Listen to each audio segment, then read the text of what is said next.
тоа да се биде во Оксфорд е особено со цел да го студираш издаваштвото е да си најдеш едно литературно каче каде што можеш да вистина да уживаш помеѓу книгите. Еден од тие денови кога јас влегов во такво едно каче кое што јас си го одбрав како мојот дом, литературен дом, беше книжарницата Блеквел во срцето на Оксфорд. Кога влегов натре, најдов на штанд кој што беше исполнет со книгите на Орхан Памук. Како што реков, тоа беше 2005 година, тоа беше и година кога тој доби Нобеловата награда.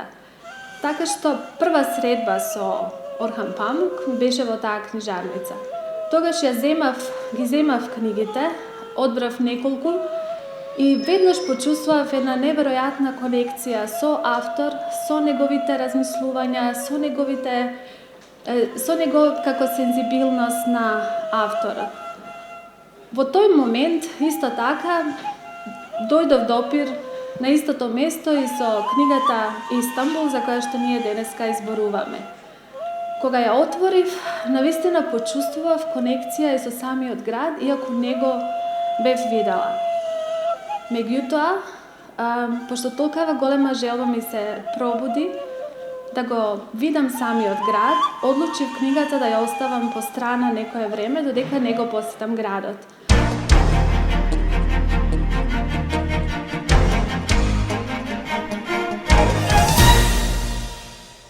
Делото на Орхан Памук и Истанбул е навистина воодушевувачко дело, каде што самиот автор преку своите чувства, преку своите емоции за сопствениот живот, исто така ги пренесува на градот Истанбул. Ние преку неговите кажувања, преку овие 34 поглавја на самата книга, навистина гледаме еден пейзаж на искуства, на самата личност на Орхан Памук, меѓутоа исто и на самиот град. Тој осликува душата на Истанбул, ги осликува неговите емоции и навистина ги извлекува душата од него. Говорам за бојата на стеблата, на чемпресите, за мрачните шуми во долината, напуштените, испразнетите и запустените викендици, безкорисните арѓосани бродови кој знае што се носеа. Поезијата на босфорските бродови и вилите кои може да ја разберат само тие кои во овие крајбрежја го потрошија животот за осознавање на задоволството на животот. Меѓу урнатините на една голема, моќна цивилизација која си изградила својствен стил сама на себе. За неодлучноста на 50 годишниот писател со желба детето да биде среќно, без оглед на историјата и цивилизацијата, да се разонодува. Овој свет искрено да го разбере за неговите маки, за задоволствата кои се викаат живот и неговите искуства. Секогаш, кога почнувам да говорам за убавините на Босфор, за Истанбул, за темните улици или нивната поезија, еден глас ми вели дека не требало да ги преувеличувам убавините на градот во кој живеам. Ако ни се причинува дека градот е убав или магичен, би требало и нашиот живот да биде таков. Орхан Памук ги искажува своите чувства преку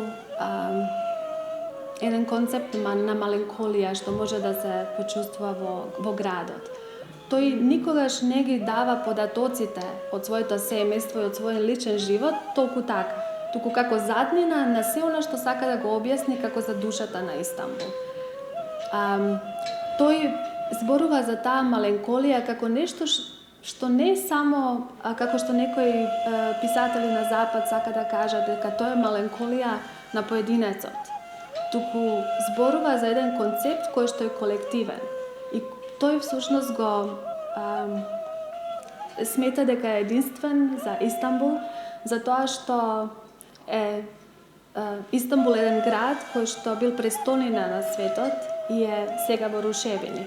Тој всушност пишува во 50-тите години, кога Истанбул бил еден од своите најсиромашни периоди, каде што калдрмата била оштетена, каде што вилите поред Босфор исто така биле руинирани.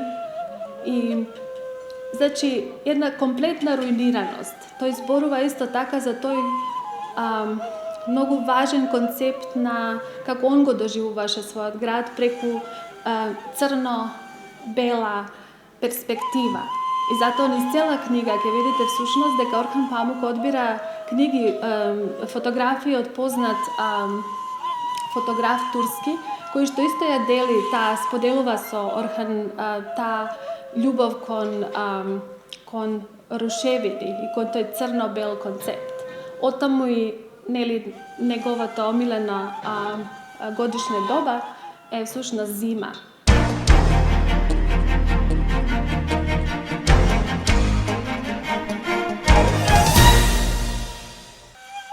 Тоа што Босворот го прави Босвор, и натаму е исто како што беше во моето детство.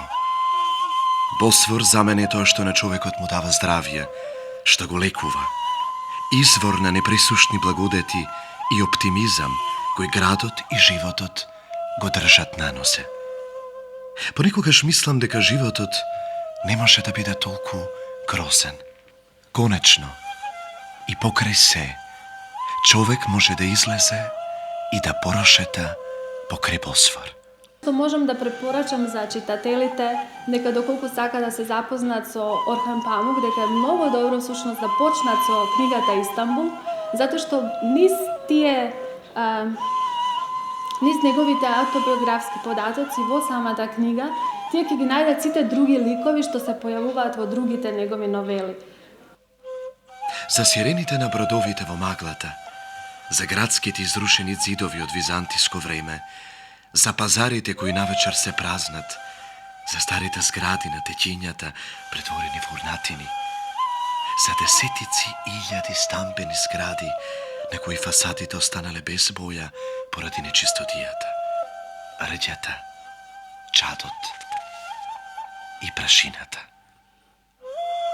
За галебите кои без да мрднат стојат на доштот, на рѓосаните сплавови покриени со школки и мов, за огромните стогодишни конаци на кои од единствениот оџак во најстудените денови во годината излегува сосем мал, но видлив чад, за студените читални, уличните фотографии.